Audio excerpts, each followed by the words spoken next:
Naranasan mo na ba na work ng work ka, sobrang hard work mo sa trabaho mo, hindi ka naglalabas ng pera, sobrang matipid mo, tas iniisip na nila na mayaman ka, marami ka ng pera, kaya lagi silang nangungutang sa'yo.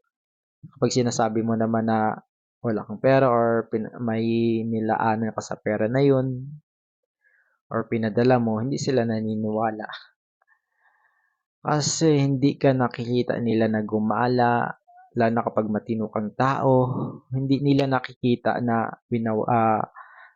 ah, winawaldas mo yung pera mo o sumasama ka sa kanila para maubos yung pera mo or may nakita silang binili or hindi ka ganung tao na bumibili ng mga mamahalin or hindi ka maluho. Hindi nila nakikita yon kaya iniisip nila dahil hindi ka naglalabas ng pera, hindi ka nila nakikita na gano'n, marami ka ng ipon. Nagkakamali sila.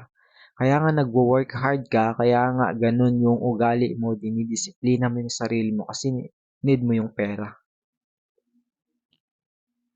Ewan ko ba sa mga taong gano'n, sa mga katrabaho mo, bakit gano'n yung nagiging mindset nila? Parang 'di ba may gano'ng sitwasyon, parang kasalanan pa natin na hindi natin sila pinahiram.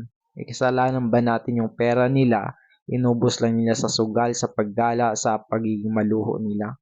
So 'pag wala na silang pera dito dito sila mag-aano sa'tin, parang, ginigipit tayo, inaano nila tayo kahit wala tayong ginagawa sa kanila.